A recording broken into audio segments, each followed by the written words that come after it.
They say when you wear Black Power Media gear, you can accomplish anything. You can play any and every position. From coaching, to kicking, to receiving, to running and juking. And, oh my goodness, I see that again in slow motion. Get off me. And you're going to have a lot of haters coming at you, but what you got to do is you got to shake them off, and get to your goal and accomplish it. And when that's done, it's a beautiful thing. I'm talking about going hard, extra, for that extra point. And when it's done beautifully, you talking about touchdown. Oh, and the crowd goes wild and they're celebrating with you and everything. Man, let's see that again. Nice. Black Power Media, baby. That's how we do it. Now go to blackpowermedia.org and get you some of that gear. Empower yourself today. Yeah. I mix what I like, what I like. Everybody, wait a minute.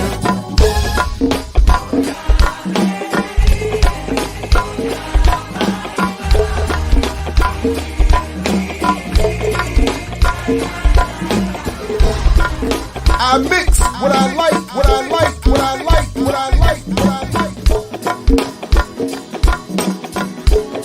But everybody, wait a minute.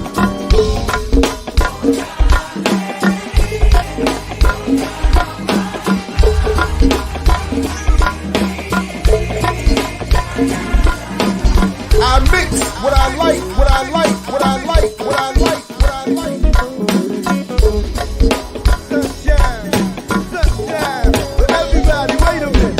I mix what I like, what I like, what I like, what I like, what I like. What's up, world? Welcome back. I mix what I like right here on Black Power Media. Again, I'm Jared Ball. Very happy to be your host. Welcome to everybody who's able to join us here live this morning, and those who will see and hear this later. Peace and welcome to you as well. Looking forward to this discussion. Please do like, share, subscribe. Put this stream and everything else about this platform in your socials.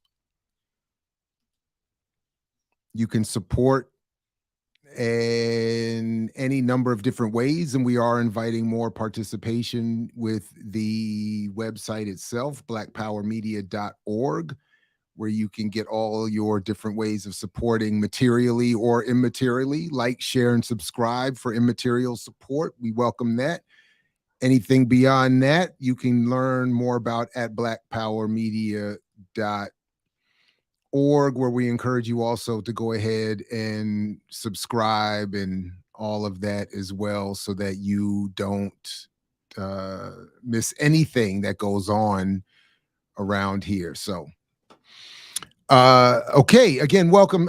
Remember, come on back at 2:30 Eastern time today for our discussion with Daruba bin Wahad of the concluding episode of Dear Mama.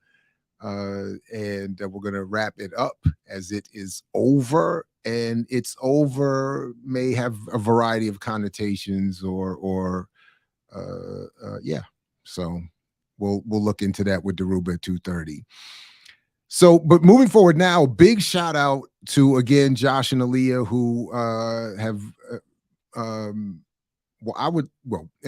currently volunteered more or less to continue to support this program and help bring guests here. I have asked them to really to dig into their interests, into their areas of research, expertise, or again, just interest, to find guests, those I may know of, those I may not know of, and just to sort of expand the range of discussions we continue to have on this show and on this platform. And I really appreciate that they both continue to do that. And it is through them that we have our next guest, who I'm very happy to introduce now. Sekesa Berry is one of Georgia's most knowledgeable and active community leaders for Black maternal health and the birth justice movement. She is a traditional community midwife trained in the ancient art of midwifery, where women are nurtured and birth is sacred.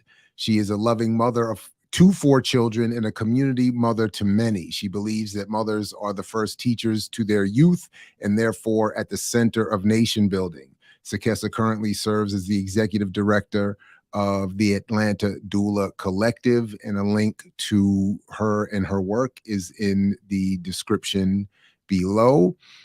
And as soon as you turn your camera on, Sekesa, I will welcome you up back. That will let me know you're ready, and we'll bring you up. And greetings to you. Thank you for joining us. Good morning. Greetings and great rising to you. Thank you for having me. No, this is dope. This is a pleasure. And first of all, let me make sure I'm pronouncing your name correctly. Sekesa. Sekesa. Thank you for checking. All right. Yeah, thank you for that. Good. No, this is great. I'm very, years ago, one of my most favorite people was in the work. She continues to today, but as I knew her then, she was doing this work, and I didn't fully appreciate as a young man what she was telling me was her interest in the field of work that she was doing. So over the years, as I've learned more, and it was even considered, we didn't follow through as parents ourselves, I've been fascinated by this work. So it's exciting, and it's a privilege to have you join us this morning. So thank you. Thank you. I was very surprised by your email. I am a fan of Black Power Media, and so I was grateful to be invited on as a as a guest speaker. So again, no, that's great. Appreciate it. So again, big shout out to Aaliyah for introducing us and preparing a bunch of nice questions for me to ask. I was able to look up a little of your work in an attempt to be somewhat prepared, but in your own words, let me just start with this. In your own words, beyond what I read in your bio, how do you describe the role of the doula, of the midwife, and why is it so important versus what many of us do, the traditional in terms of the United States and Western medicine, going to the hospital and all of that? Why is what you offer so much of an important, I don't even want to just say alternative. That is a very, profound question, and it's actually quite loaded. There's no simple answer to it. I think the simplest explanation for, to give some clarity between a doula and a midwife, the simplest answer is doulas are non-clinical, right? Your training to become a doula can be anywhere from, I would say, a few weeks to a year, right? And so it's very much rooted in support. So that support is informational support. Doulas are great assets for information. They're very knowledgeable about the birth process. They come with all kind of different skills that they provide, like placenta encapsulation, or they might teach childbirth education. They may be rooted in lactation. They have a very different skill sets. Midwifery is rooted in women's care. I mean, the word itself means with women, right? Or with woman. And so the training to become a midwife, depending on your geographics, specifically here in the States, it's going to take you about 5 to 7 years to complete that, because it is clinical training. You need to be submerged into births. You need to attend in some of these programs upwards of at least 100 births in some cases, so that you are very familiar with the different variety of ways that birth can present itself. And then I also would like to add that midwifery is very different from obstetrics, which kind of lends into your next question about why midwifery is so important, and even home birth, essentially, because I was just meditating on this yesterday, actually. Obstetrics, we really have to, they get blamed a lot for our current disparities. But we have to also understand that obstetricians are surgeons. And what we're seeing is that they are very good at what they do. They're excellent surgeons, but they have no place in normal natural delivery. And so that's where midwives come in at. We have to remember that birth is natural and normal until it presents otherwise. And so that is our training. It is not a pathological training for midwifery. It is for obstetricians. They're taught through a pathological scope, and we are not. And so we're taught that, again, that birth is natural and normal. And so that's how we show up in your birth experience. And so home birth just makes sense for anybody that's low risk, no risk. You conceived naturally, or you could have had IVF. It doesn't matter really, but you have overall a healthy pregnancy. And the intention is to have a healthy, non-invasive, very lowly intervened natural delivery at home, ideally. Right on. Is there is any of this connected to data that shows there's differences in the health of the child, or is it just about reducing the risk or involvement in unsafe medicines or chemical? I mean, is it? Yeah. Or maybe I'm being unfair by juxtaposing it against what I'm understanding is Western and traditional medicine, like routine medicine. So maybe I'm even being unfair in that position. But no, I think it's a clear question. I will definitely say I'm not an epidemiologist. So I don't really have strong data to share. But what I can share is just simple information. I have several books that was put out by Grand Elder Midwives. It's not many. There's a good handful of them out there. And then I also had the privilege of studying with the Grand Elders. I am lifting up, a whole legacy line centered around the Grand Elder Midwives and remembering their legacy. Once upon a time, there were over 4,000 documented here in the state of Georgia in the archives of traditional midwives. And we inherently know that many of them were Black. And so what many of them will attest to, and what was passed on to me from mouth to ear from the grands that I had the pleasure of sitting at the feet of, was that when they went around to interview the last remaining grand midwives of in Georgia specifically, they all said they never lost a mom, they never lost a baby. And when you do start to look at some of the history or her story of midwifery, you will find that soon as modern medicine or Western medicine beginning to intervene into midwifery or birth specifically, into this birth paradigm, that's when you start seeing the escalation of maternal and infant death.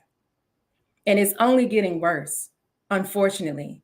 The last results that came out earlier this year, the numbers have increased, they said, since 2020 during the span of COVID, which we knew that they would because of the practices that was put in place surrounding birth during that time. We knew that we would lose more mothers and babies during that time.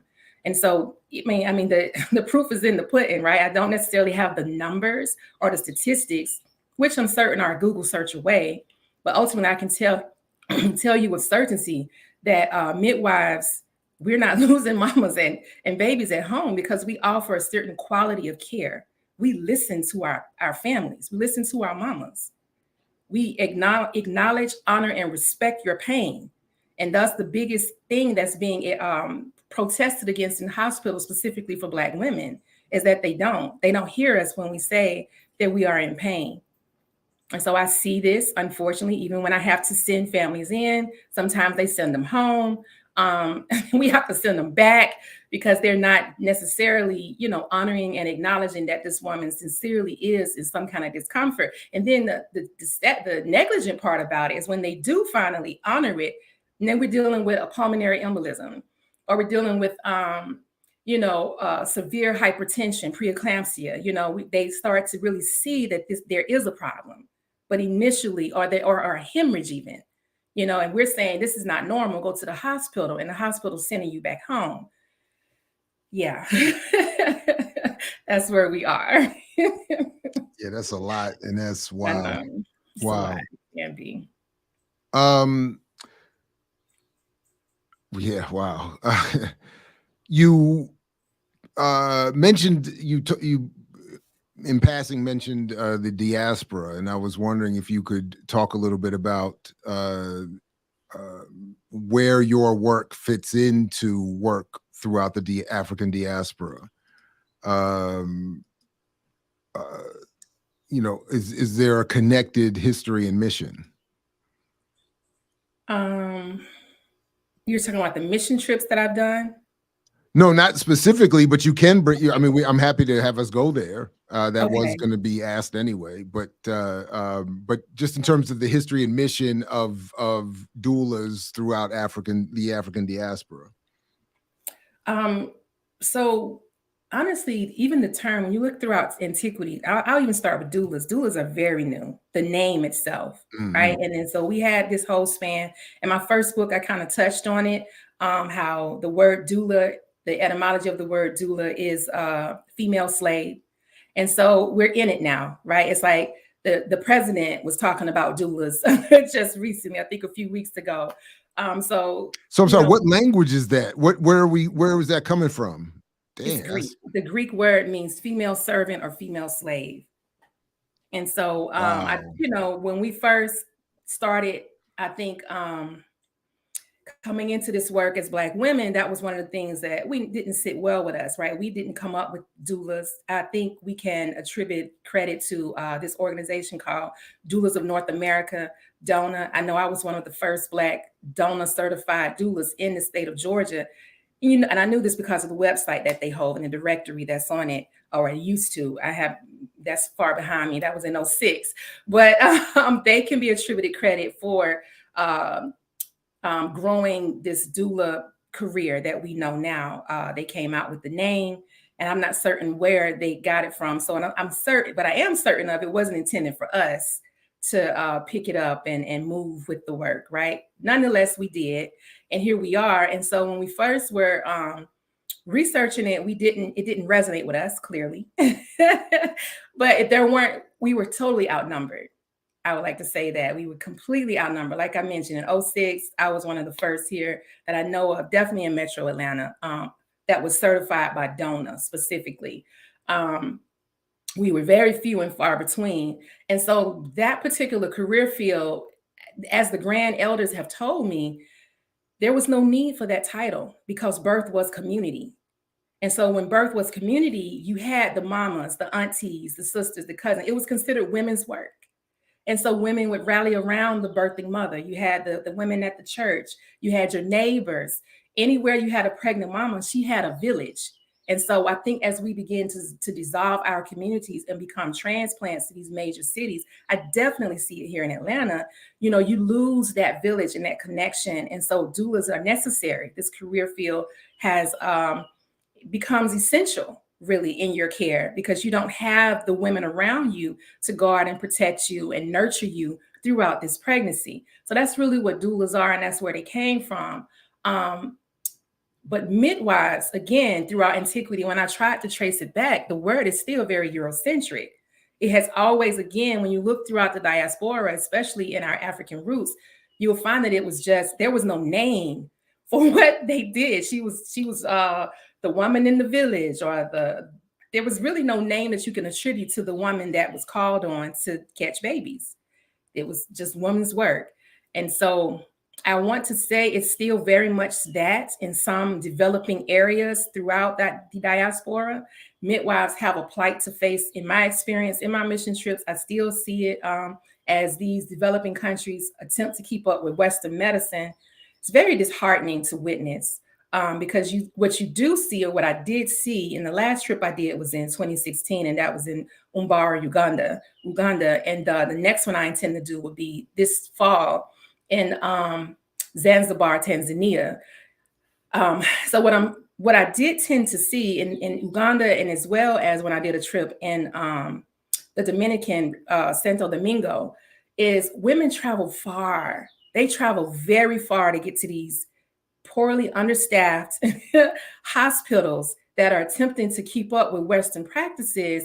And sadly, they have a lot of loss as a result of that as well. Georgia, ranks in with maternal death and infant mortality right neck and neck with developing countries. Georgia is considered a third world country when it comes to birth. And that measures, this is infant mortality rates, and what else does that account for in that? Maternal mortality and morbidity. Maternal, I'm sorry? Yes. Maternal mortality as well, and morbidities. Women are dying, sadly. In most cases, is soon after childbirth. The women that, typically transition is soon after childbirth. The leading cause is hemorrhage, infection. There's also preeclampsia is a big one, especially for Black women. The hypertension piece is very big amongst us as well. And then they say one of the leading reasons now is heart failure, which honestly, to me, I think is very, very tied into the hypertension piece. Wow. So is it argued or demonstrated or both that these rates would be improved by less engagement with hospitals and more engagement with midwifery or alternatives, so-called alternatives? Or is it just the general condition of the people going into the process of pregnancy and birth, et cetera, that is more, in other words, the general negative conditions of the people before they even become pregnant and go through the process? Am I making sense? You're making perfect sense. Okay. I'm definitely biased. I think, yes, I want to say yes. Home birth is the way to go, again, for natural, low risk, no risk type of pregnancies, and in births as well. The model that we have lifted up, and I kind of stutter on this because of a conversation I had last year, which I'll come to, but the model that we lifted up for so many years that has been kind of paraded in my face throughout my my journey to becoming a midwife was the European model. Because in several European countries, specifically and ideally Sweden being the apex of that model, midwives manage the care of low risk, no risk mothers. And obstetricians are only called in the event of a high risk situation or an emergent situation. And they manage all of the high risk patients as well. And so that's the model that has been paraded in front of me. However, last year I had an in-depth conversation, an ongoing conversation with a young lady from the UK. She was really trying to get some type of funding to have this this UN type panel discussion, because even though the UK has adopted a very similar model as Sweden, she was saying for Black women, the statistics are still very poor. The outcomes are still very bad. And this was a Black woman I was speaking with.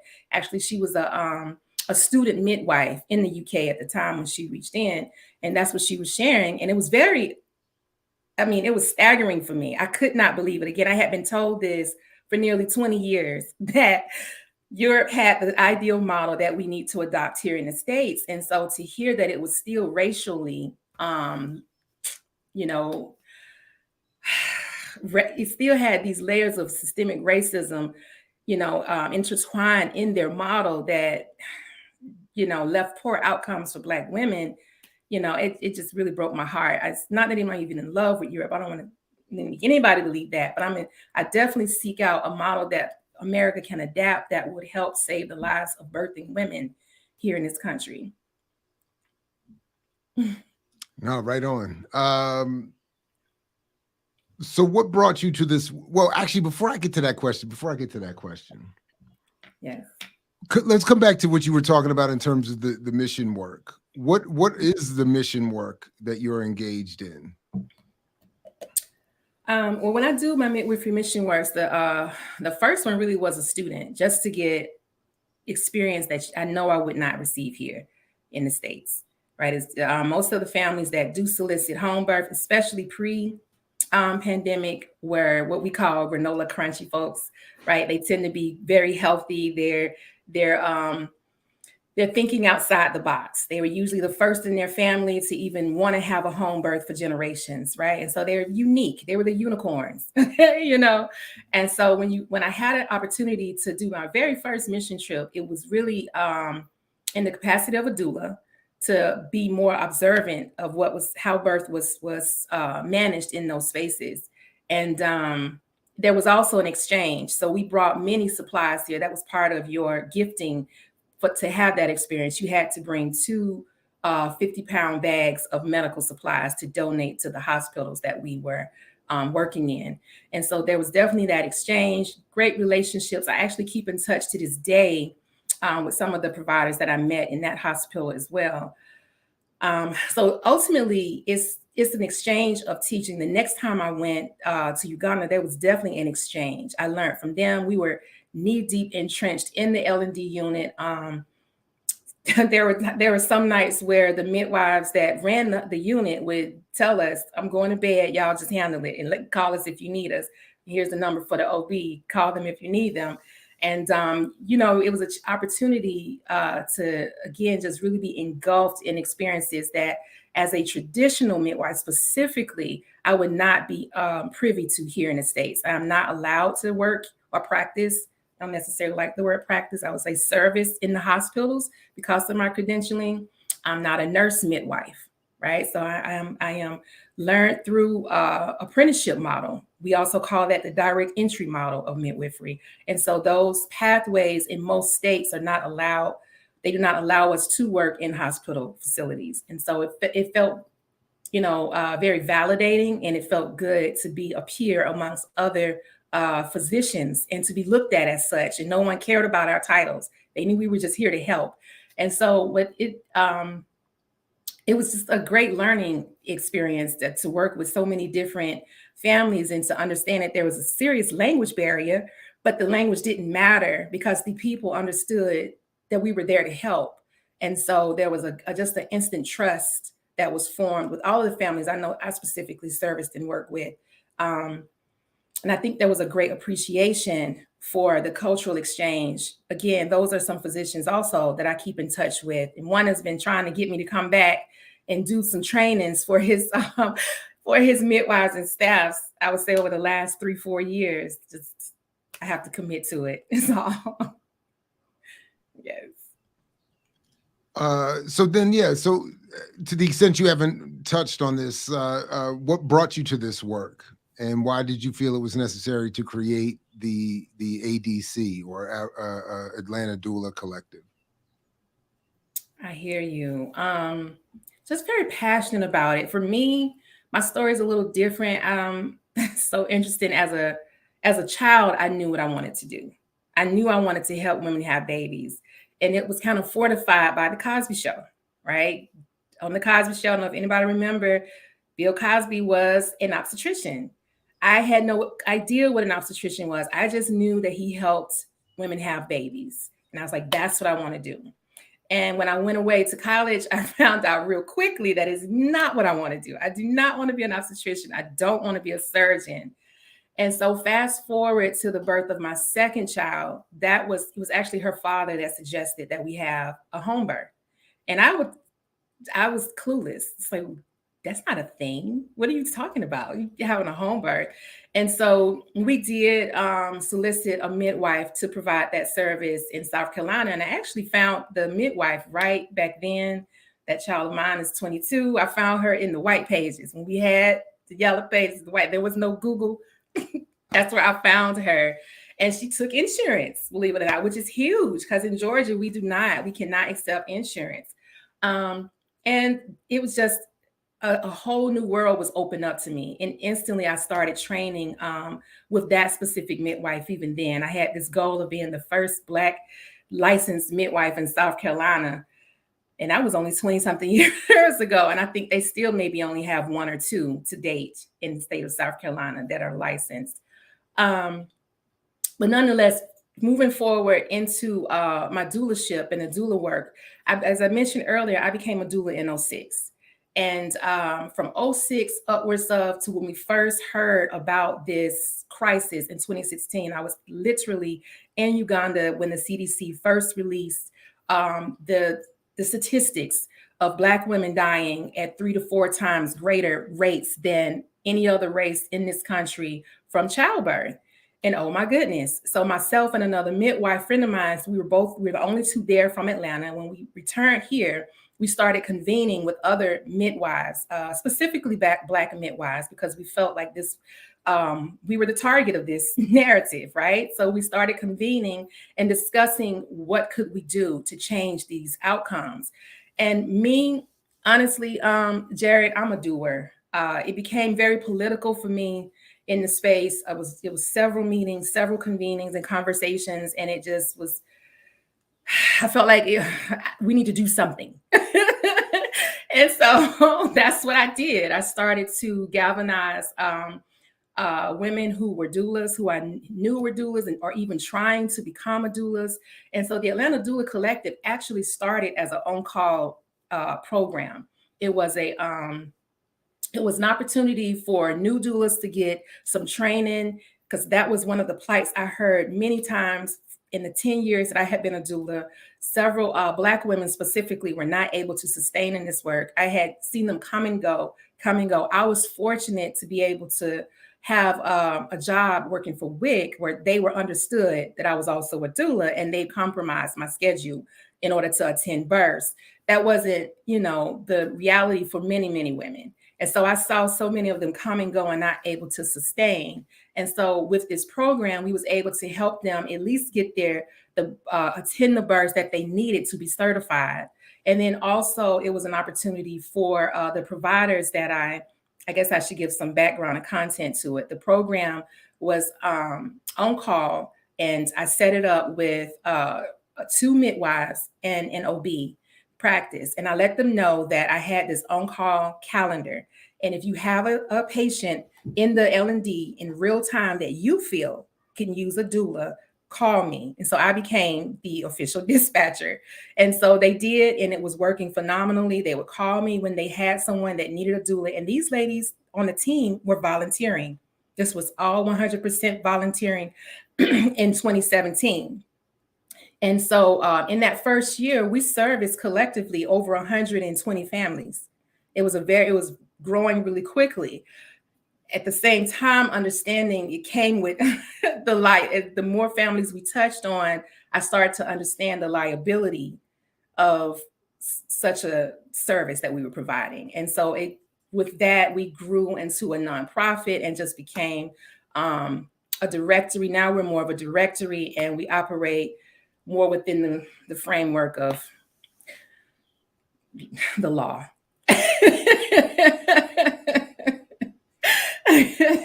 Well, of course, we're all about that here. We Yes. we want all. Yes. We want all Exactly. the Google overlords and YouTube gods and goddesses to be aware that we only do and support what's yeah. So well done. Stay within the bounds, right? Always. You gotta stay safe. Always. Why would we? No, Do of anything course. otherwise. This is true. This is true. We were in a guerrilla movement, though. We were grassroots and just showing up and saving lives. In my mind, that's what we were doing. We were saving lives. But it definitely left a strong imprint, I think, on the community of Atlanta, and certainly with several providers. It left a very powerful imprint, to the point now where I think the Atlanta Doula Collective is one of the main reasons why people are familiar with doulas, definitely in Atlanta. I can honestly say that.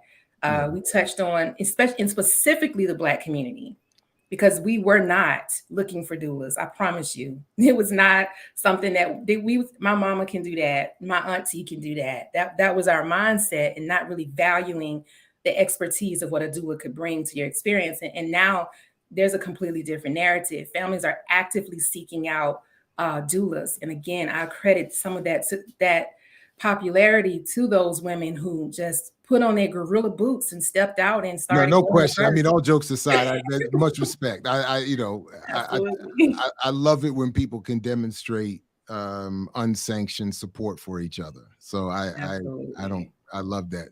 And yeah, I was just thinking, just growing up, all we ever hear on TV is get some hot water and some towels. We're gonna make it work. And if I'm hearing you correctly, I mean, yes, birth has always been a natural process for millions of years, or however however long Homo sapiens been running around here.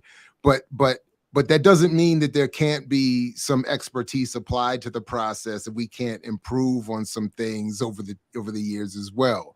So, you know, if we can have some experts who can, you know, safely and, you know, Absolutely. You know, in a more natural and communal, whatever it is, then that's great, of course. You know, but we always like our Google overlords to be clear that we don't want to break no rules around here. We don't.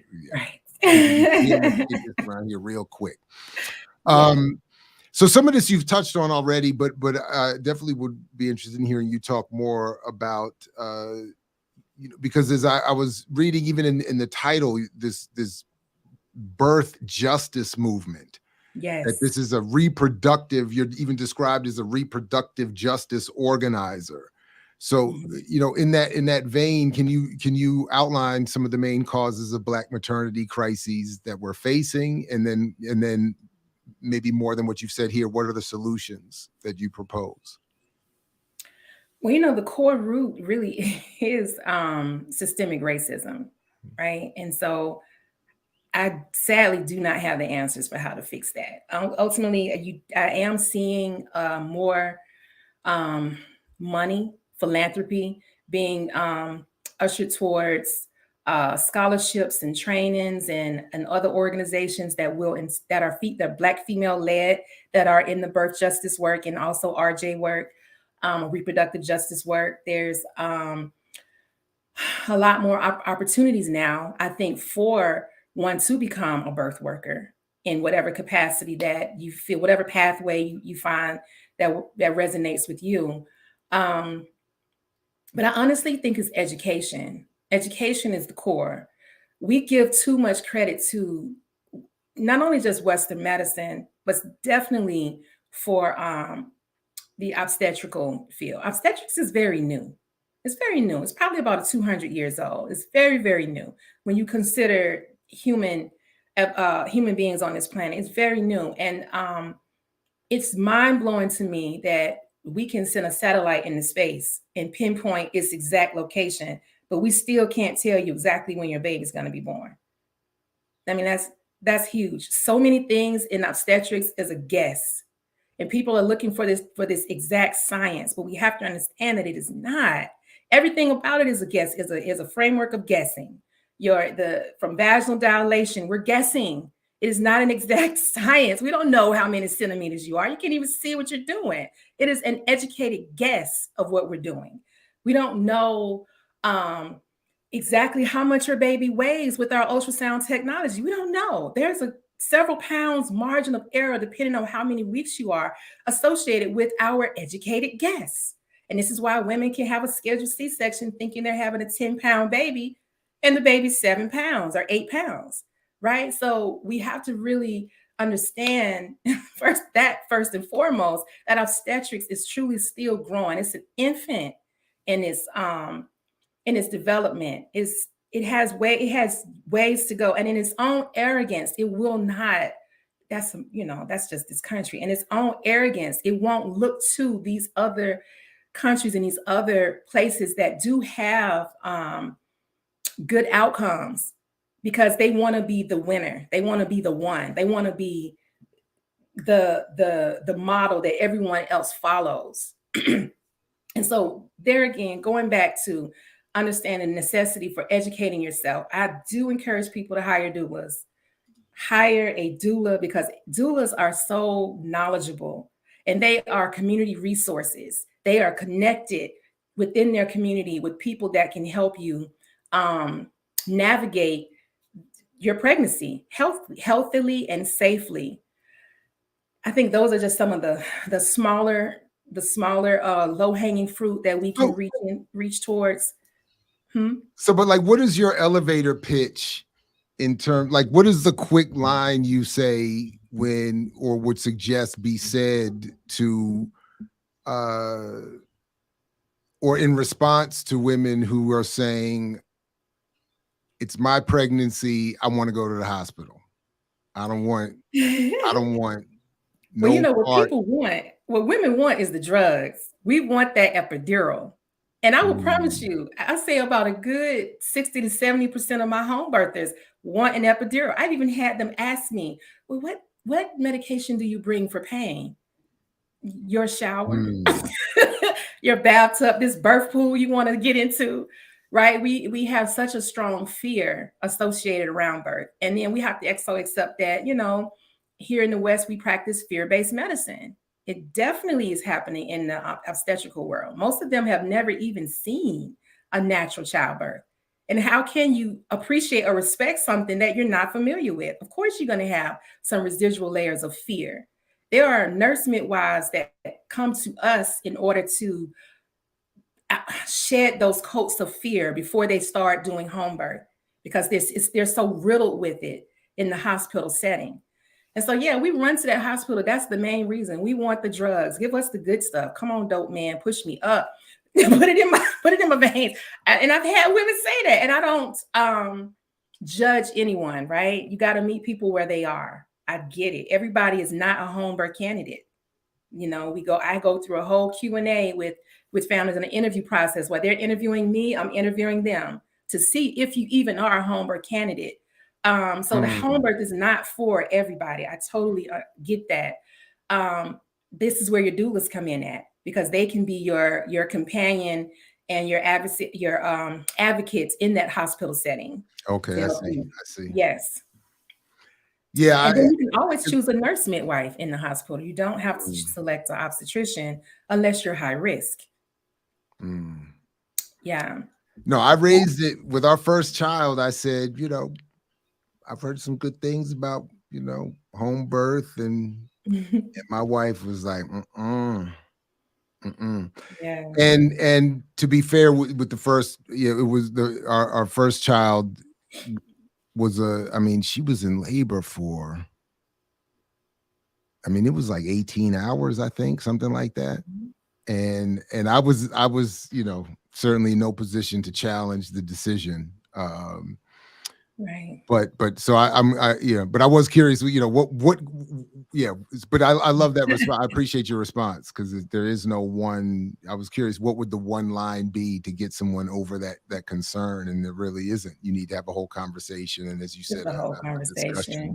Yeah, right on. It is, and again, it all comes back to education, because even those epidurals, man, it's so many. We don't talk about the failed epidurals. Right. It's a lot of those. There are women walking around here paralyzed from epidurals. Right. Paralysis is a real thing.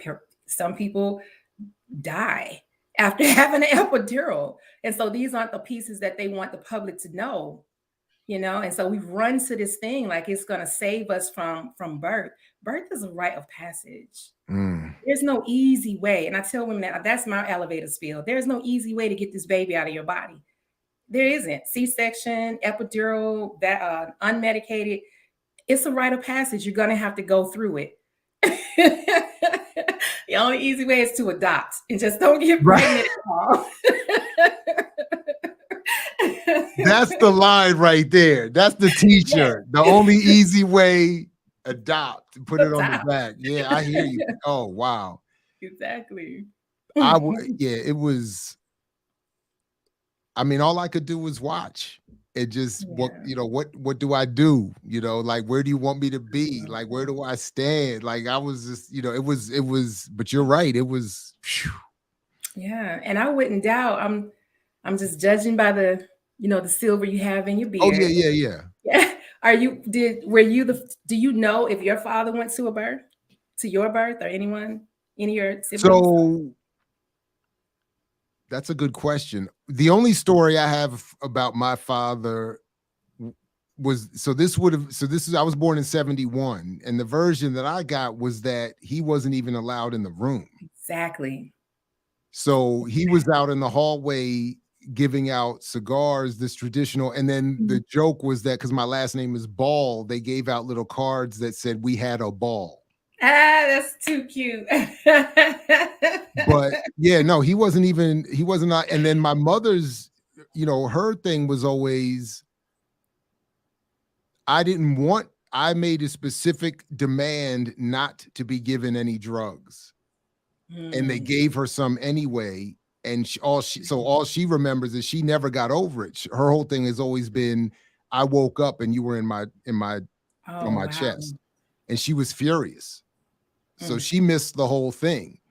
Apparently they put her out. I don't even know how that worked, but she had no memory of any of it.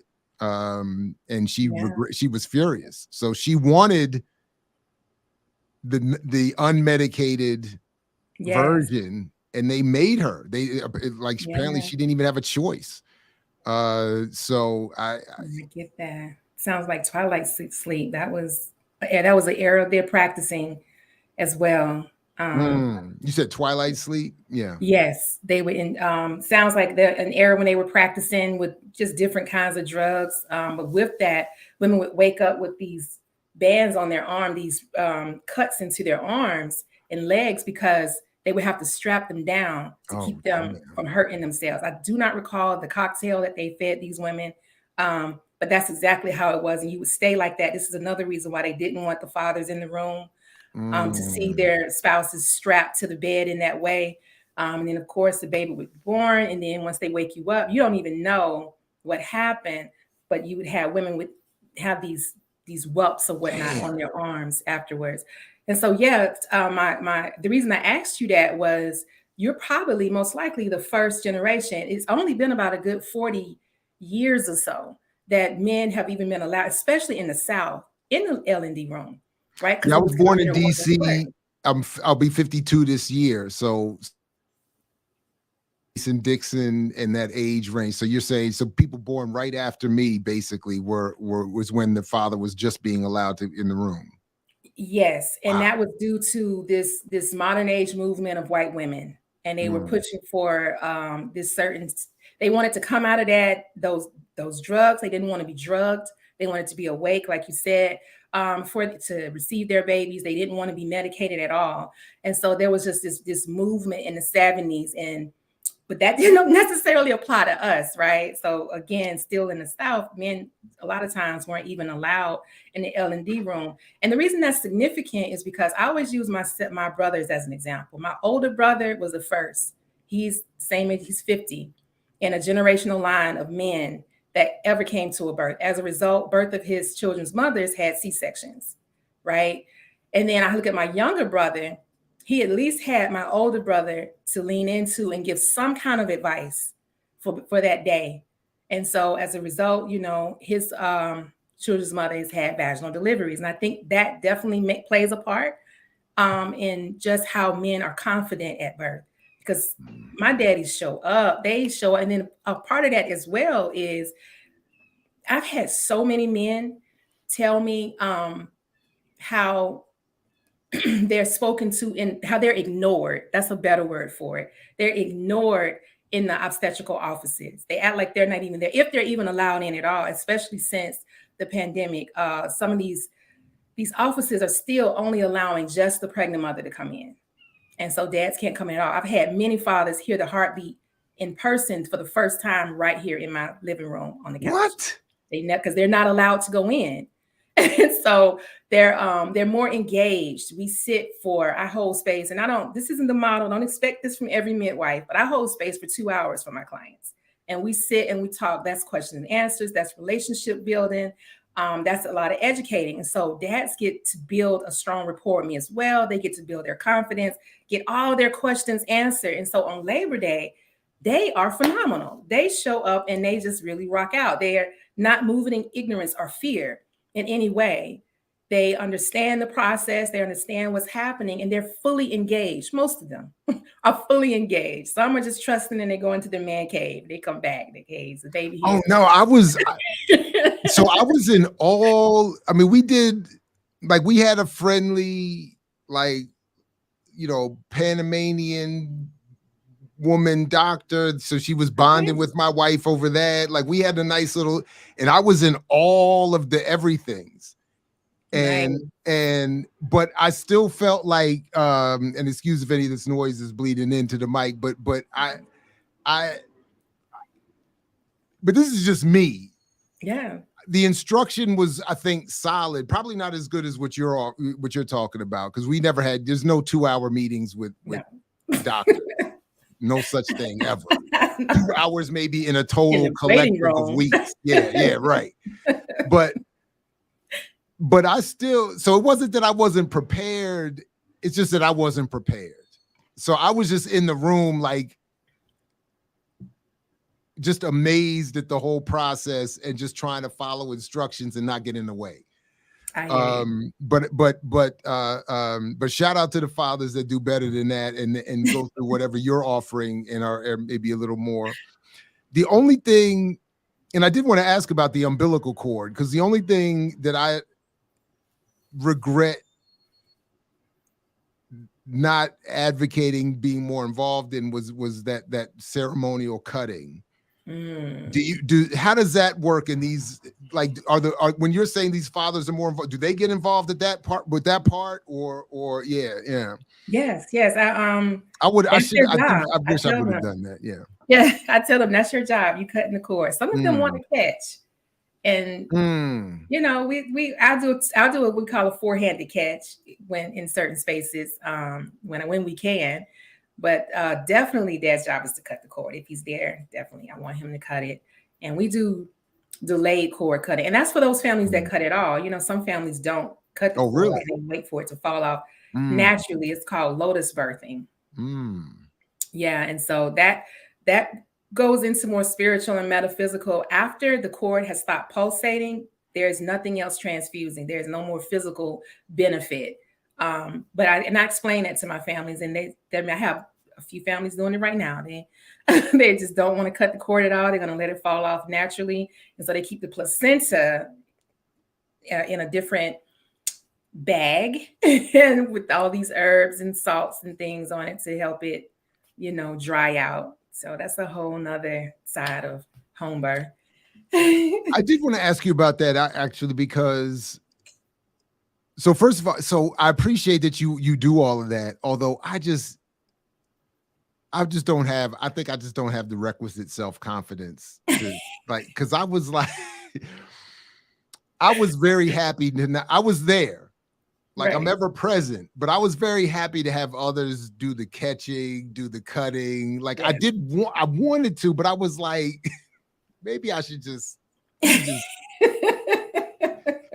let me just be here, let me just focus on being here, but, right. But I remember years ago, I remember I actually had this on an audio lecture tape. So this would have been in the early 90s. And I remember Dr. Marimba Ani talking about, I don't remember the details, but it was a discussion of the value of the placenta in African traditional societies. Yeah. Years and years later, I don't remember the details, but some article came out, maybe in NPR or somewhere, where the Western world had finally caught up to the scientific value of the placenta. And I don't remember the details, but I was like, damn, yet again, the West is. So when you talk about this process, talk about it a little bit and maybe put it into some. And actually, by the way, we're coming up on an hour, and I just want to time check with you to see how you are in terms of time. Good. Okay, good. Yes. So tell us a little bit about this this process you're talking about and why it's important. So it's interesting that you said the value of the placenta, because your placenta is very valuable to Western medicine. When you say the value of it in the terms of to the family, I think that yes, you have the masses. I'm not going to say the masses. You have a certain population of people that are starting to understand. I think because of TikTok and these other social media outlets, they're starting to understand the importance of keeping the placenta. And at the same time, the hospital understands the value of that placenta, monetarily so. And so it does become combative. It can, in a hospital setting, to have these choices honored, to let the cord stop pulsating. That can be very conflictory, because they want to collect stem cells from it. They want to keep the placenta intact in certain ways and sell it, because they do outsource. And I can't speak for every hospital in America, but this definitely happens. There are people that have been on these social media outlets and sharing it. This is what their job is. They go to the hospital and they collect the placentas for whether it's a laboratory or if it's a cosmetic company, you know, if it's a pharmaceutical company. The placenta has great value. And yes, you're absolutely right. I think Western medicine is now keen to that, and they want to they do capitalize on it. And so, yes, for the placenta itself, though, it's a phenomenal organ. It's just incredible. It feeds on the mother's blood supply, and it kind of gives the baby its nutrients and its oxygen, right, coming through the cord. And so what we do understand is that once the baby is born, there's still a residual amount of blood, the baby's blood, retained inside of the placenta. Some studies say as much as 40%. I've read some that say 30%. Either way, there's a residual amount of the baby's blood volume that's still retained in that placenta. And so by allowing this cord to completely stop pulsating, and you can witness it when the baby is born and the cord is still attached and the placenta is still inside the mother, many times you'll see the cord start to die off. It comes out at first, it's kind of it's warm, it's kind of vibrant, it's got a bluish tint to it. And it's pulsating. You can feel it. Most times I tell my moms or my dads, I say, here, feel the cord. Once in a lifetime experience. Because once it stops pulsating, that's it. And so you will witness it start to, as the blood transfuses and it starts to die, the cord goes limp, pale, and cold. And so it'll do that from the placenta side over to the baby side, to the cord stump of the baby's navel. And so for me and most home birth midwives, once it has completely transfused, that's when we cut it or have dads to cut it. And then we know that the placenta has received the baby has received everything it needs from the placenta. And this can help prevent, and most commonly, jaundice. Jaundice is very common in newborns. And so here in the States, we say, about 80% of all babies get jaundice. Well, what I've noticed is that I don't think that's true for home birth. Many of my babies don't receive jaundice at all. Some of them may get a little touch of it. They may get a little yellowish hue here and there in their skin, but none of my babies have ever had to be hospitalized for jaundice. And I really believe it's because of my training of waiting and allowing the baby to receive all of their blood. It just makes sense from the placenta into their bodies. And another thing I'll say that makes me pride the placenta so much in a home birth scenario, it is literally the lifeline of this newborn. There have been times where the baby has come out and having a slow transition. And so I'm doing whether neonatal resuscitation or I'm suctioning, I'm really trying to, get this baby going. The placenta has also been birthed, but it is still pulsating and feeding life into this baby. It's keeping the heart strong. It's still feeding this baby oxygen. And the placenta will not die until this baby has fully transitioned earthside, breathing on their own, crying, doing all the things. And then the placenta will start to die out. So it is just an incredible little Siamese twin of the baby. And so I don't throw them away and I don't sell them. I don't know any midwives that do. I encourage my families to at least bury it, give it a respectful death. Right. Don't just, and so many families will encapsulate. That's the growing trend right now. It has been for some time, encapsulation. I do not encapsulate.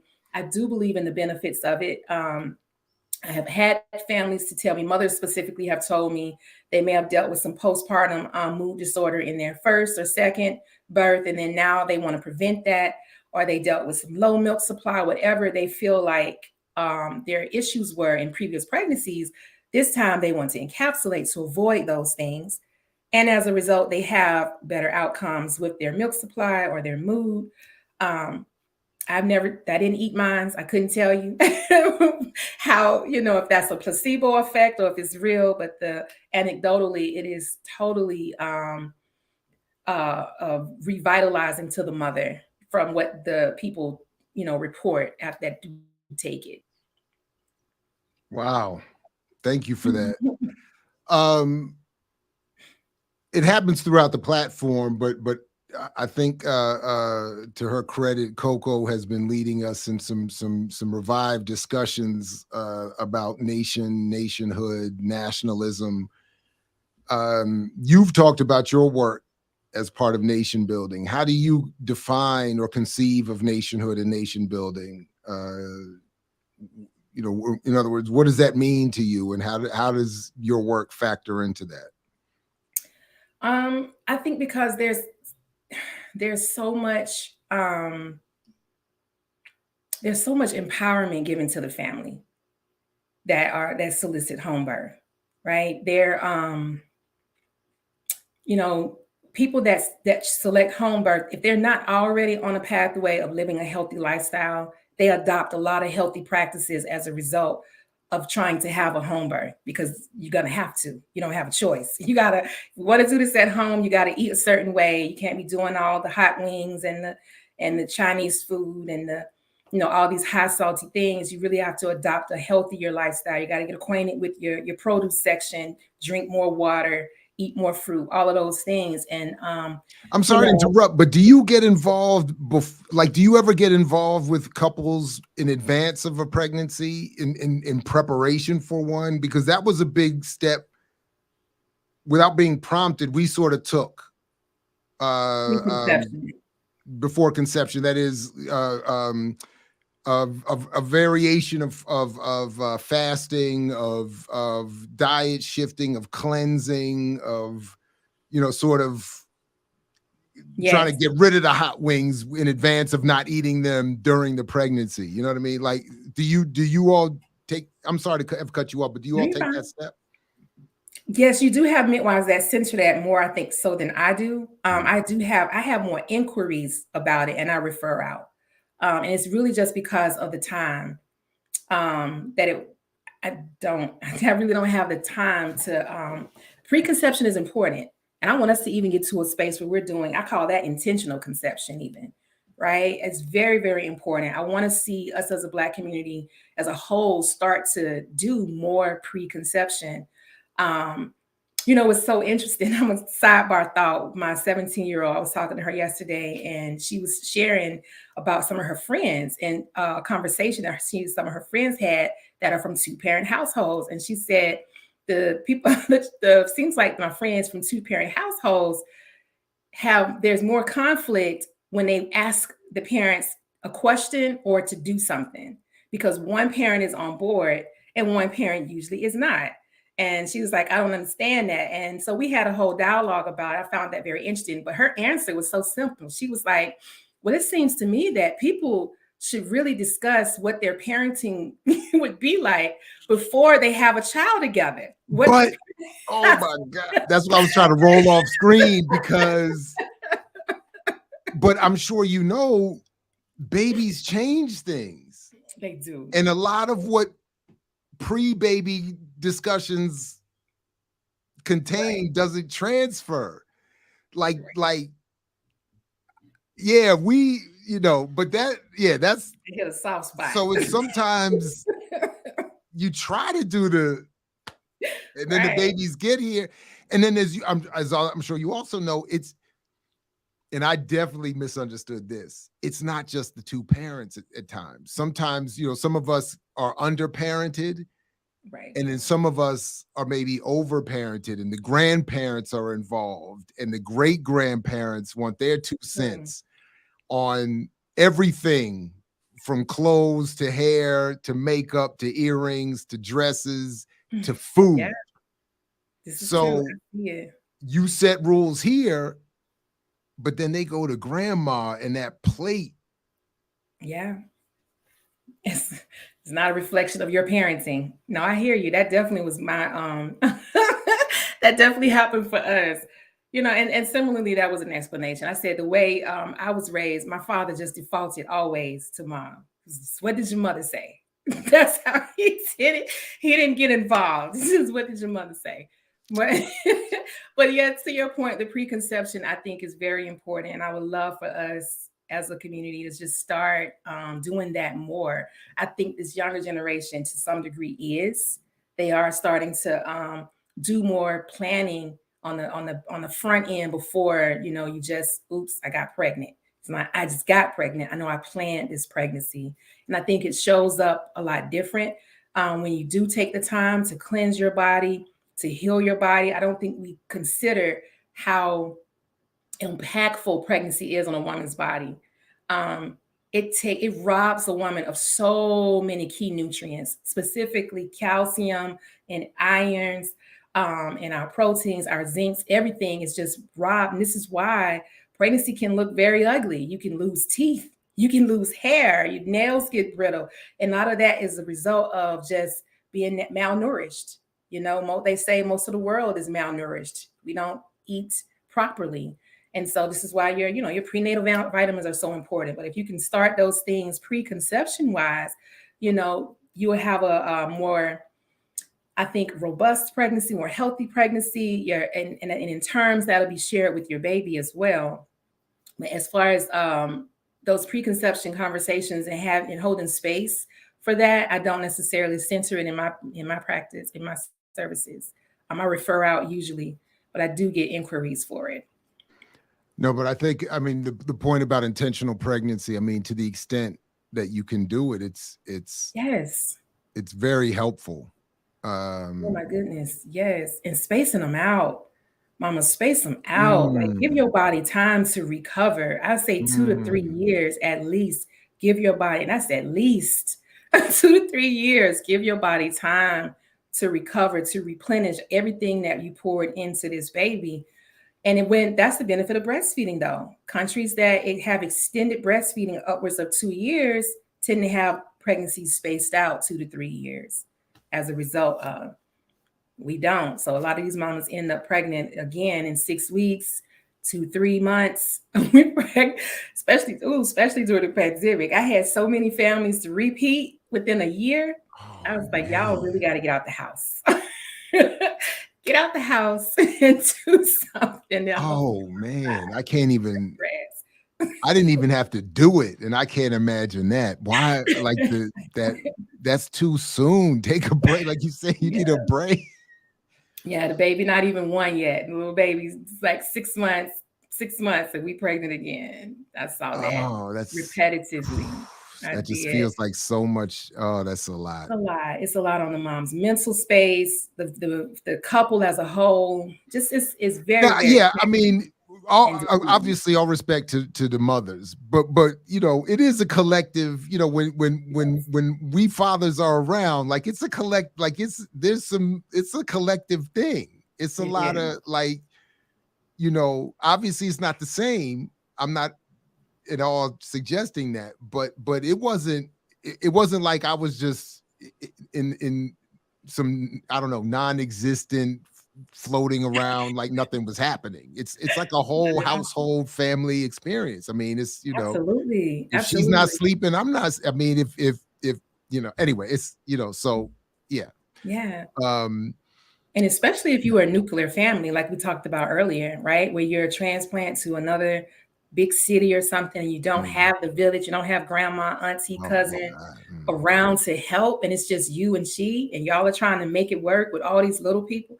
I did it. I know it can be very taxing on the marriage, on every No, but I was the one with our first. I always tell this. I was the one that was like, no, I don't want. I was totally wrong. I was like, I don't want the in-laws involved. I don't want, we have that option, but I don't want it. It's just going to be me and you. I'm here 100%. I promise you, we didn't make it 24, 48 hours. And I was like, please call everybody. Call every single person we have ever known.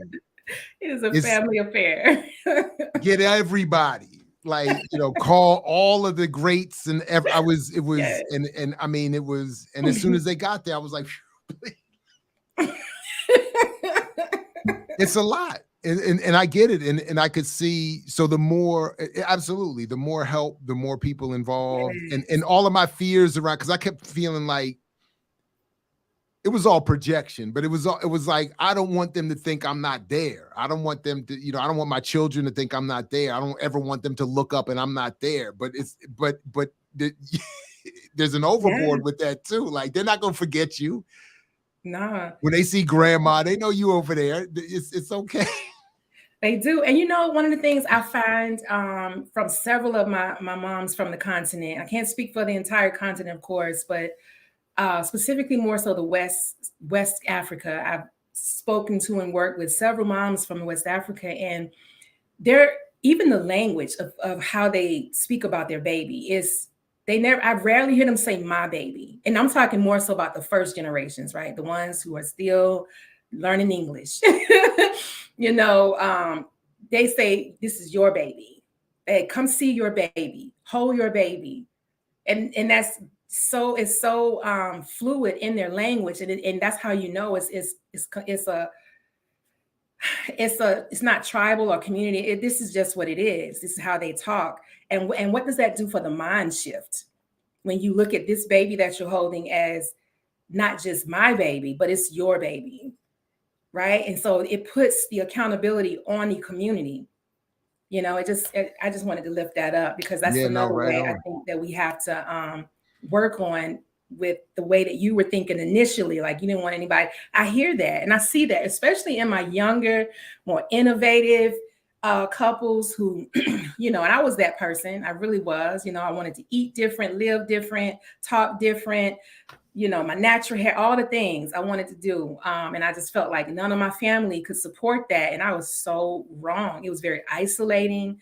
It catalyzed me into postpartum mood disorder, especially after my second child. We don't want that. It is a community. You know, I think as a people, we are very communal. And when we bring the family involved, and you can just have those conversations, set boundaries, but definitely, you know, pull the family in when you can. Yes, absolutely. If you have the option, absolutely. Because this is because I saw it in the chat. There's no sleep. There's constant, obviously they're babies. They need help. They need you.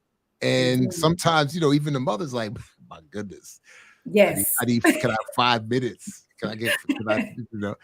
And it absolutely. So Aaliyah hooked us up with some really good questions. And to preface it, I just wanted to share a little bit more to say that one of the things that my wife challenged from some of the folklore that has evolved over the last couple of decades around pregnancy was, and she's always aggressively sharing this with women when she's talking, she said, you know, this whole thing of worrying about your weight and the weight gain, like get over that. She was like, now I always joke with her because she's a very physically small person who never really had that issue. And I always joke with her, she's not allowed to comment on people's weight because she never had that struggle. But in general, her point was you should enjoy the pregnancy, eat healthy, but eat and you're giving the nutrients. You were saying you're feeding the child. You're you know, don't be all about I gotta be in a bikini 2 days after I deliver. You know, like it's like enough of that. And then just enjoy the pregnancy and all that it brings, even the struggle. She was like, you know, like it's part of the ultimate good of bringing this child here. So. You know, within reason, obviously, we're not talking, you know, there's obviously extenuating circumstances I'm not talking about, but the general discomfort that comes with it, she was trying to be more embracing of it to say, like, you can't, you know, but the point, you know, I'm saying all that to preface the question of, you know, in you know, what are some of the, even in a more, you know, jovial way, like, what are some of the lesser known realities of pregnancy that you might want to share to those who haven't experienced it yet or may not, you know? You know, like what I would say, what happens that people don't, you know, think about? Well, first and foremost, most of the things that we accept as normal in pregnancy are not. They're just common. And so I push that and I preach that often, not only to my families, but in the trainings that I hold. Sadly, even a lot of the literature that's available to pregnant people highlights these conditions and things as being normal. So something as simple as swelling. They say, oh, swelling in pregnancy, especially late pregnancy, if you have swelling in your feet, ankles, and legs, that's normal. No, it's not. Now, if you've been swelling that resolves itself within 24 hours, ideally that does not reach the calf. You can have some residual swelling in your foot, possibly in your ankle, that does not reach upwards of the calf and resolves itself in 24 hours or overnight. That can be considered normal because it could have been attributed to a long car drive or a flight. Hopefully you're not flying in late pregnancy anyway, or if you have a job where you're standing on your feet a lot, that can be normal. But you should not have swelling in pregnancy. That's too much pressure on your vessels that's going to cause your blood pressure to go up. I do not allow my moms to swell. That's a conversation. Headaches in pregnancy are not normal. They're very common, but it can be associated with a lack of hydration. You could have low iron. You might need magnesium. You might be stressed and anxious. Where is the headache? It's a whole conversation that we have. I don't accept headaches as normal. They say, oh, because the hormones, you have more progesterone. No, it's not normal. So a lot of these things, I would definitely say dive deeper into your own issues when you're pregnant. If you have, I don't know, what's another one that's out there that people accept as common? The spitting. That's another one that's it's not as common as, say, headaches and swelling, but some women do have excessive spitting. That's not normal, right? Let's get your let's test your liver enzymes and see where that could be coming from. It could be something else happening underlying. The body should not have these very uncomfortable, overtly displays in pregnancy. Pregnancy itself is a stressor on the body. It stresses every organ system. And so I like for people to understand that anything that flares up in the pregnancy is showing you where the body is weak and where it needs some attention. Gestational diabetes, that's your pancreas, right? Your pancreas was struggling even pre-pregnancy. And if you don't address it in the pregnancy and after in life, then you can guarantee that you're going to have some conditions that's going to show up for you within the next 5 to 10 years that your body was trying to show you in the pregnancy. Pregnancy really should be more healing. Babies internally will release stem cells to heal issues in a mom's body. This is not only just, this is for all mammals. This is not just humans, right? They release these stem cells. This is why sometimes women no longer need glasses after being pregnant, or their asthma is cured even. There's several conditions that have been cured as a result of pregnancy. But I would like to think that those women were having a very healthy pregnancy, or, they weren't eating things that would further contribute to those conditions, right? Or doing things or living a lifestyle. I would love to think that there was a lifestyle shift as a result of the pregnancy, which for most women it is. Most people, we get pregnant, we want to, stop drinking, stop smoking, stop partying, right? For most of us, right? You kind of have a lifestyle shift anyway. So that would be my takeaway, is to understand that a lot of these normalized pregnancy conditions, they're not normal. They're just common. I just saw a question about aversion to smells. Mm-hmm. Is that common or normal or neither? That is normal. That is definitely normal. Aversions to smell. Sorry, that one is normal. Okay, good. I also like to think it's there. If you think about primally, right, and how we evolved, is there to help you navigate what your body needs. Most of the things that you find that you have aversions to with the sense of smell is overly processed, overly salty foods. I rarely ever hear women say, "Ooh, smelling an orange made me nauseous." Ooh, that salad just made me want to vomit. I don't hear that. It's usually, some casserole or something again, that spaghetti or stuff that you can live without, that you don't really need anyway. Think about it. I wouldn't have thought of it in that way. So that's I like that. That's a good point. Yeah. That makes sense. Your body, and again, forgive this, I think this noise may be bleeding in. So let me quickly just ask you a question in mute. What are some practices that we in the audience can take with us with us for our pregnant loved ones? What are some resources you recommend? First, find her doula.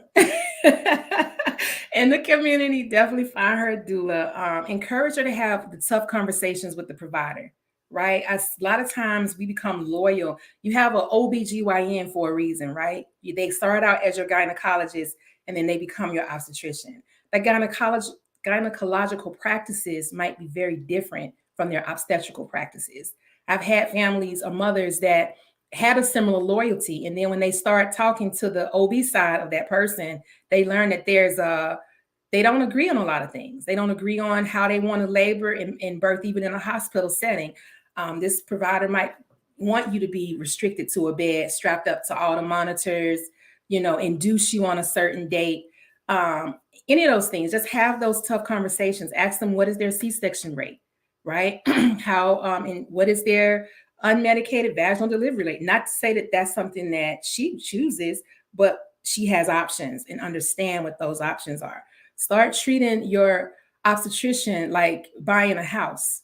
You want to evaluate them like you have somebody come in and do an inspection on a house before you buy it. You want to really have a stronger conversation with the person that's going to be helping it's going to be saving your life, essentially, because birth does teeter on a scale of life and death. Remember that. Encourage that person in that vein, encourage that person to look at their labs. Labs are critical. And sadly, our obstetricians at large, there's even a documentary, if you haven't seen it, Aftershock is out there, where they did a C-section on a woman with very, very low platelet counts, y'all. Platelets is what's responsible for your blood clotting. I think in the documentary, don't quote me, but I feel like her platelets was like at a 50. You should not do major surgery on somebody with platelets that low. The lowest the platelets should be is 150, right? I had a friend, I actually dedicated my third book to her. And in front of this book is, it talks about her. Her name is Shifra Kadima. And I dedicated this book to her. She was my very first assistant. She was a lactation professional. And she was also training to be a midwife. But Shifra gave birth to a set of twins. And we found out she transitioned 3 days after. And what we learned was that she had very low platelet counts. And she bled out. She hemorrhaged to death. And so again, she should not have had a C-section. She opted for the C-section birthing these twins. And she was also a birth worker. That's a whole nother stuff. But labs, was my point. Get acquainted with your labs. There's not just a piece of paper with numbers and a bunch of acronyms on it. Google it. Understand what those are. This is a reflection of you and your body. Even if you're not pregnant, understand what your labs mean when you have your labs drawn, right? Many of us, especially Black women, are walking around anemic and don't find out until we're pregnant. And anemia is very, very large worldwide, not only just here in the States, but it is very important that you have optimal blood volumes for birth, right? Excuse me. So things that you can do, definitely support that that mother, support her, encourage her, welcome the baby. Let's start doing that again. We didn't just get pregnant. When you totally understand the science of conception, every pregnancy is immaculate, y'all. It doesn't just happen. And right now, sadly, we have a fertility crisis as Black families in America. They say we have the lowest sperm count that we've had in decades since they've started counting. We're not born with as many eggs as we used to be. It used to be a taboo topic, but there's a whole documentary out called Eggs Over Easy that center Black fertility and infertility that you can look at, because it is a growing problem amongst us. And there's no real hardcore answers as to why that is. So if every mother is in your circle, or every person that's in your circle that is expecting, praise her, congratulate her. It is a wonderful, immaculate conception. It is a wonderful thing to be able to conceive and carry this baby full term. And she's stressed out enough, I'm sure, in her mind. She doesn't need anybody looking at her, even if it's her 8th child. Congratulate her. Don't say you got another baby. Right? We don't realize how much harm we do with our voices, right? So just, shift those narratives, shift what you're saying. And that would be my takeaway. Praise these pregnant mamas and encourage them, support them in whatever way that you think you can. Right on. Thank you, Curtis, for the super chat. Shout out to Sekesa and Black Power Media for this interview. Can Sekesa speak to racist history of obstetrics and how that impacts Black women today? To the extent you haven't already. Curtis Duncan. Awesome. I'm sorry I cut you off. No, I was just asking you to the extent you haven't already addressed this, what more would you want to say about obstetrics and its racist history? Awesome. Thank you. I'm so pleased. Curtis Duncan actually is I did an excerpt from one of his essays or his thesis papers. Is in my first book, because I do touch on obstetrical racism. My first book is When Birth Calls. And I do touch on obstetrical racism in this book and how it translates to this day. Not only just the racism, but just also in how the patriarchy and how they were intentionally have pushed out midwives in order to dominate this field. And so, man, that's a loaded question. I would just say that to this day, there's still experiments, I believe, that are being done on Black women as a whole.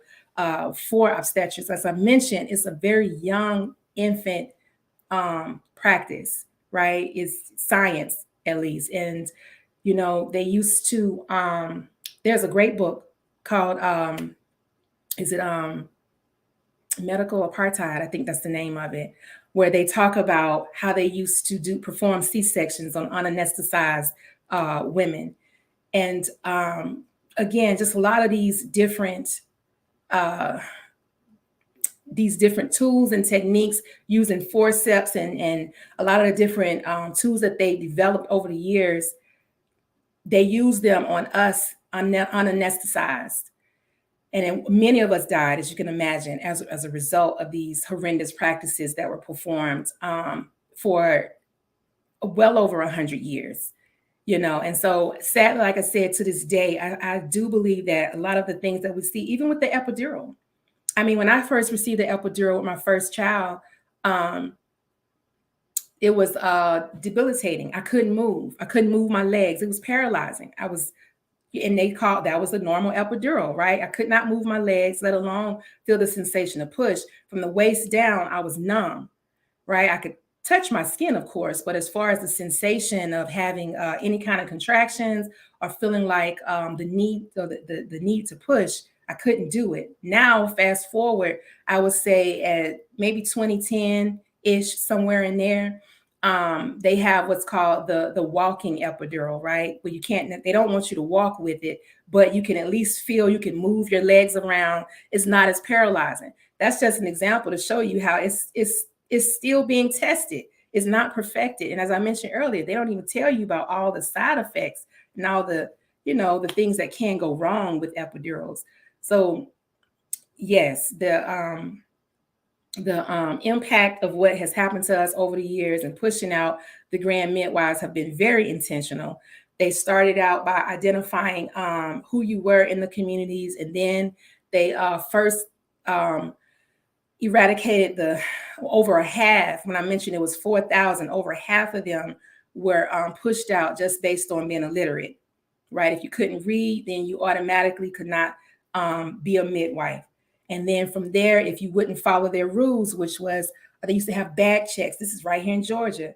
They would call them in, the health department would call in the midwives in the community in the areas. They would have bag checks. If you had certain things in your bags and on your person that you shouldn't, they would push you out. You couldn't be a midwife. They defamed and discredited midwives all throughout the media. And sadly, I saw this same discrediting happening when I was in, and again, that was some years ago in 2014, when I was in Santo Domingo. They thought that their midwives, if you wanted a traditional midwife, they were ignorant. They were They were dirty, they were unclean. That's not what you want. And this is the narrative that's being pushed across the country so that people would flock to the hospitals. And you hear this narrative very, very widespread throughout these developing countries. They want, it's the same old story being, the same old narrative being pushed in other countries that they did right here in the States in order to push out midwifery intentionally. So that's a whole loaded question, and it can go, and I can really go into more detail, but just, give you a little bit of resources where you can check on your own. Again, medical apartheid. Am I saying that right? Yeah, you are. Harriet Washington, and yes, it's disturbing. The book is just disturbing, and yeah. So thank you for that. So we do sort of have to start pointing towards a close, unfortunately, but I do have a few more questions if you're good for a few more minutes. There are a number of questions. We're not going to be able to get to everything, but and I think it is kind of a nice reminder that StreamYard has done this, everybody, that super chats get automatically starred and highlighted. So I'm just saying, if you want to, help, we can continue Kamal's battery fundraiser from this morning if you want. But anyway, Lee is asking, can the sis speak to the increased numbers of Black women with fibroids causes, how they impact the womb and ability to carry a child? Yes. Now, speaking to the increase, that's another phenomenon, sadly, that is taking place. There are several different I think reasons that I've accepted, but none of it is rooted in science. I like the metaphysical reasons of why we have more fibroids in our culture. But ultimately, I think it definitely is rooted in diet. I know for a fact that fowl feeds fibroids, and all the things that we do to our chickens here in the States it's just way too much estrogen. There's these brothers out of England. Oh, man, I put a link to them a couple of years back on my website. They have a whole movement that are speaking to phytoestrogens and the link to that and more fibroids in Black people, Black women specifically, because of how we metabolize all these phytoestrogens that are in our environment as a whole. They say phytoestrogens don't only just live in food, but it's in a lot of the health and beauty products that we use, the shampoos. I like for people to understand that skin is the largest organ on your body. And that's something that I've talked to my families about. You want to be very intentional about what you put on your skin because you absorb it. You really do. A lot of the chemicals that they add to the body sprays, the body wash, the makeup, when you compile all these things together, it's very similar, but not exact, but in a similar way. When you think about autism and the rise of autism, right? There's difficulty to isolate and say, oh, vaccines cause autism. Oh, it was this thing that caused autism. Oh, no, it was actually the Pitocin that caused the autism. Isolating these things may not attribute to that, but when you combine all of these things together, yes, it can have some effects on the child. And I believe it's the combination of these things that can lend into autism and other neurological problems and brain development problems in our babies. Similarly with our bodies and these fibroids, I think we're just metabolizing way too much of these estrogens that live in these products. I'll use myself as an example. I was using and this was a all natural product. I was using just a lavender essential oil without respecting that essential oil. And I was using it as a deodorant for months. And then I started to notice that my own breast was swelling and feeling very sore. And I'm thinking, well, I don't know what's happening. Is it menopause? What's happening? And it took a minute for me to connect the dots that, oh my goodness. I've been using lavender essential, and I looked it up. Lavender essential oil is loaded with phytoestrogens. It is. And so we are very sensitive to those estrogens in a lot of the products. So I would be mindful of the products that you put on your skin, be mindful of the foods that we put in our bodies. Steaming can really help. Yoni steaming can really help with those fibroids. And then also diet. Definitely want to be intentional with how you're feeding yourself and what you're feeding yourself to help decrease some of that. But it was another part of that question, I think. It was fibroids. Oh, and pregnancy. That's what it was. So in my experience, depends on where the fibroid is and the size of the fibroid. I've had home births with moms and fibroids. It wasn't an issue. And then fibroids can either grow or shrink with the pregnancy. Remember, I said babies release stem cells into the host or the infant, because it's beyond just humans. This is a mammal thing, right? Where they release stem cells into the host to help cure it, right? So if I've had mothers with fibroids that actually shrink in the pregnancy, they don't have to grow because we are very intentional about what we're feeding it throughout the pregnancy. The first thing I'm going to take them off of is chicken. And if you're going to do it, you need to find somebody that's growing their own chickens and killing it in their backyard. That's the chicken that you need to take in, not these that they're ingesting with all of these steroids that's going to continue to feed that fibroid and make it grow. And the baby has to compete with that. And of course, we can't have a home birth in a situation like that. But yes, you can conceive with fibroids. And you can birth naturally even. It's, again, depending on where they are and the size of them in the uterus. You can conceive and birth vaginally with fibroids. I have said a number of times that I struggle. Like, I'm a vegan now, but I'm like, am I never going to eat? But I have said, the next piece of meat I eat, I will have seen it alive first. Meaning that it's not going to be part of this process, this machine, and it won't probably be in this country either, because I don't, yeah, so I appreciate that. Quaker anarchist, yeah, I disagree with JB, Jab, respectively. Respectfully, women were thrown out of midwifery as experts. See Tina Cassidy's birth book for The Real Deal. It's white women focused, but describes how doctors destroyed women. So I just to be clear, what I was trying to say is that that I am what I was really suggesting was that people like Sekesa should be appreciated for their expertise, even as she was saying, and you were saying, that the birth process has been naturally occurring for however many hundreds of thousands of years. So all I was suggesting, I was just saying that, but if an expertise arises, as is being as you are demonstrating, that it should be respected. So I wasn't but I get it. But Quaker, so I wasn't trying to just blindly say experts and then how that gets redefined as men. I meant, and I did take for granted, so I apologize, but I took for granted that it was understood that Sekesa is the expert I'm talking about. But that's what I meant. So, but if you want to add to that, please, or do, or if you have any thoughts about any of that, please. No, I'm good on that one. Okay. Pretty clear. Yeah. Question: why the difficult food cravings like shrimp puffs? So it's typically rooted in malnutrition, and what shrimp provides, iodine, right? So you might have an iodine deficiency. So that's why, again, a good quality prenatal vitamin is important, especially if you know that your diet is kind of subpar, which even if it isn't, like you mentioned being vegan, I've had many vegan families.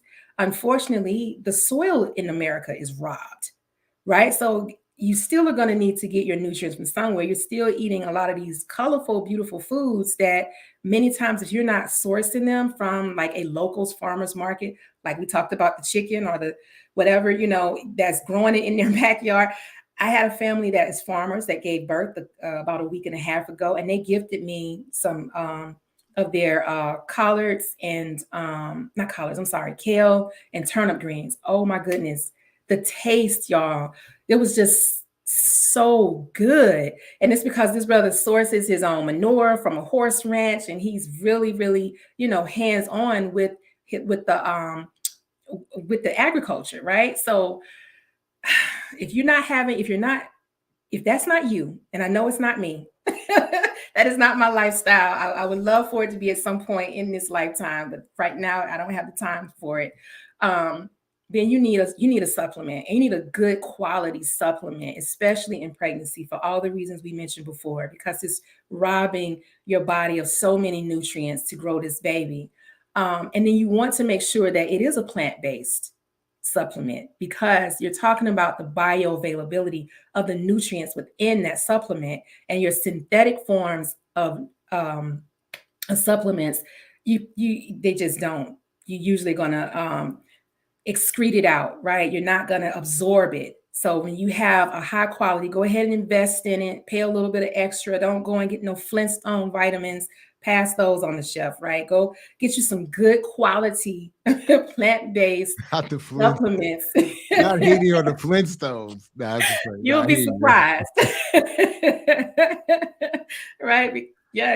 And then people will do it too, because they say, oh man, the supplements make me nauseous.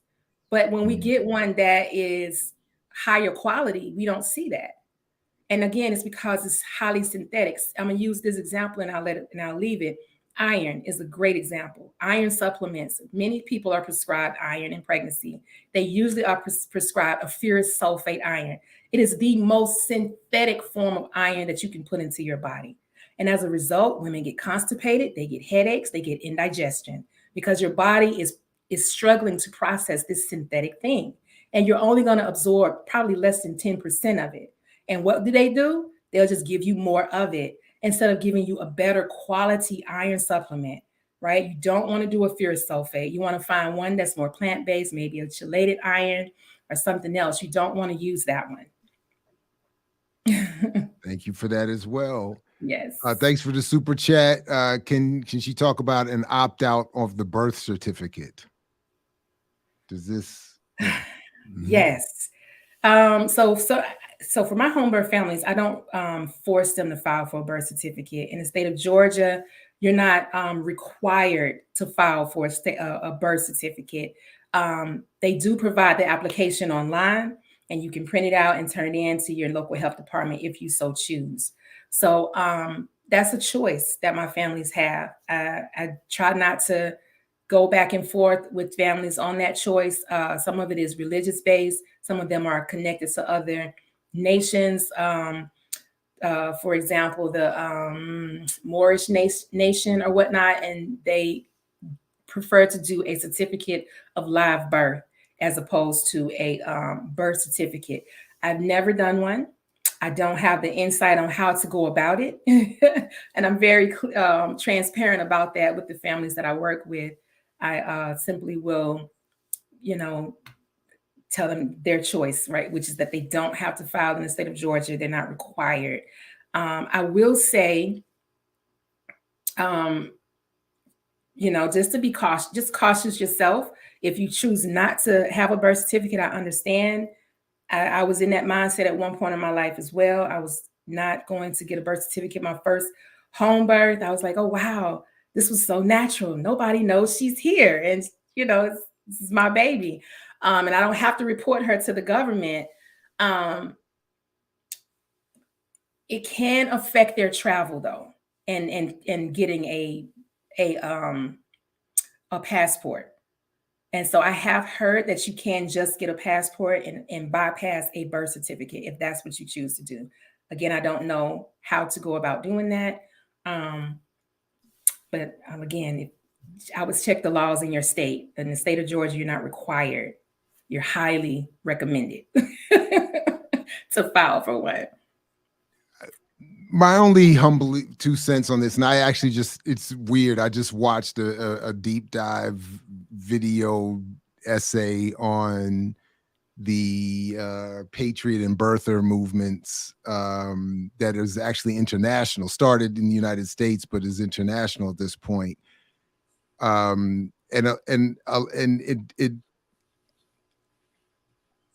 I would just say, I just would caution that what sounds like a very Black radical option for some is often connected to a very white supremacist history.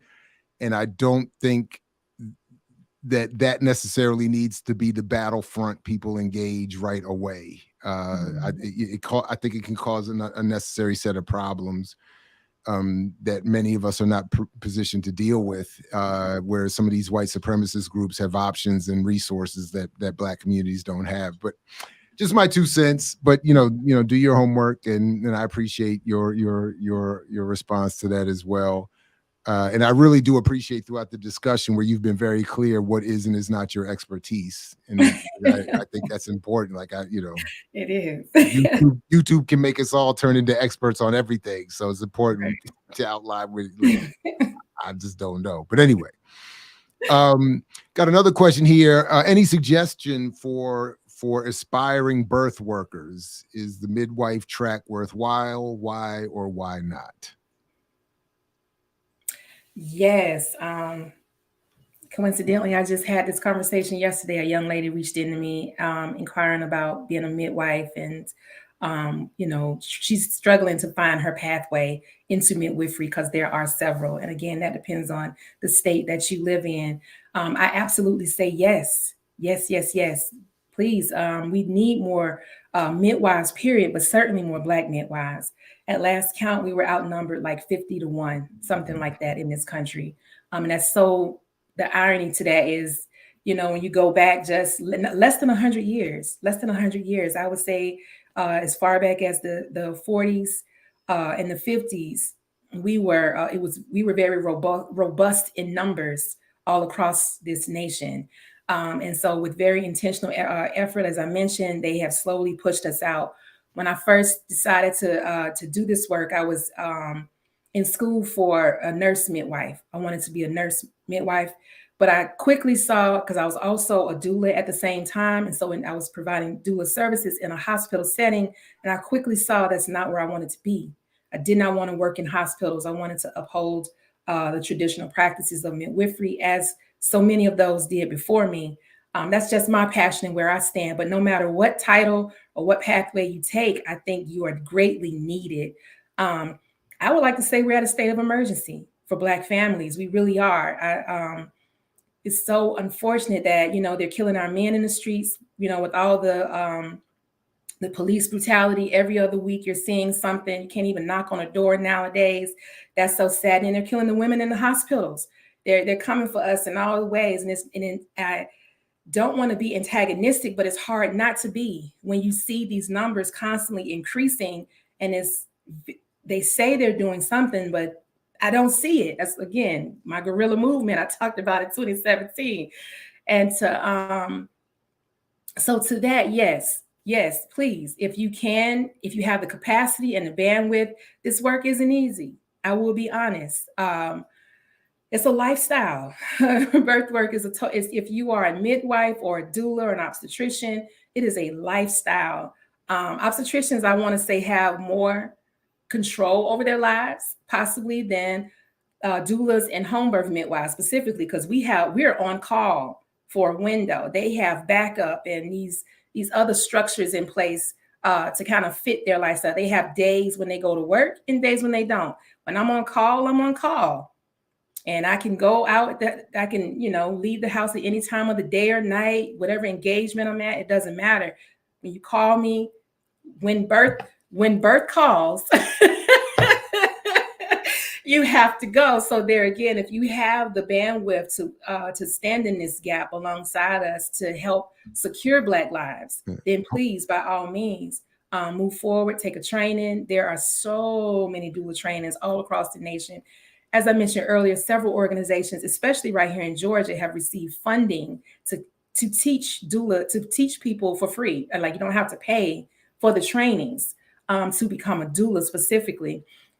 Midwifery is a little more challenging. I will be honest. No matter what pathway you take, the plight of being a Black midwife is going to be a challenge. Many are called into this work.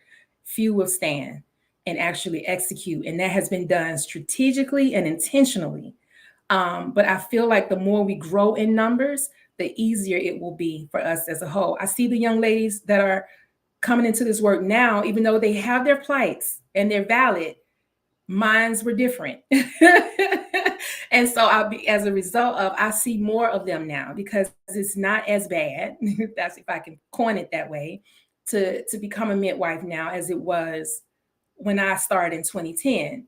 And so I would love to say within the next 5 to 10 years, it'll be even easier, and it'll get easier, and we'll have more and more, and we'll grow again in numbers. And that's when I truly think we will see change in our outcomes, when we can once again take control of our own births in our own bodies. Sekesa Berry, this has been fantastic. And I want to, I saved this comment because Anthony D is saying, I don't know who decided to have this interview today, but thank you. Aww. And the credit goes to our guest and to Aaliyah, and beyond that to Josh, who worked to help find folks that I'm not aware of and I haven't met yet. So this has been fantastic. That's what I want this show and this platform to help do. Get us beyond our specific little silo, get me beyond my myopia and maybe someone else's. So this has been, please add us to your media list. Like whenever if something's happening in the world relative to your work that we need to know about, or, please holler at us and come back. This has been fantastic. And now I wish we could go back and I could, meet you 20 years ago. In fact, we both have 17-year-olds. I heard you mention that earlier. Yes. So like, 17 years ago, I would have loved to have had this conversation 17 and a half years ago. I got you. So thank you very much. And please come back. The link to your work is in the show description below. So people should definitely follow up. And thank you again. Thank you again for having me, Jared. This was great. I'm so appreciative of this opportunity. No, right on. Anytime. Thank you very much. And thank you and good luck going forward. Appreciate you. Same to you. Right on. All right, everybody. Again, thanks to Aaliyah. Thanks to Mama Sekesa Berry. And please do check out her work. I'm going to continue to follow it and look to bring her back again for more. So that was, big shout to those who are here live. Thanks to you. Apologies if we didn't get to your comment or question. To those who will see and hear this later, thanks to you as well. And don't fret if you have something to say. Definitely put it in the comments. Put it in the comments. Put it in the comments. Forgot I had the loop on. My bad. So just one time, put it in the comments. If you can come back at 2:30 this afternoon, Eastern Standard Time, when Daruba will be back to wrap up our discussion of the Dear Mama series, and or go see it. If you're seeing this later, go check that video too. And thanks again, everybody. Peace, as always, as Fred Hampton used to say, if you're willing to fight for it. Catch you next time here at I Mix What I Like, and throughout the BPM platform. Like, share, subscribe, and ring that bell. Peace, everybody. I mix what I like, what I like, what I like, what I like.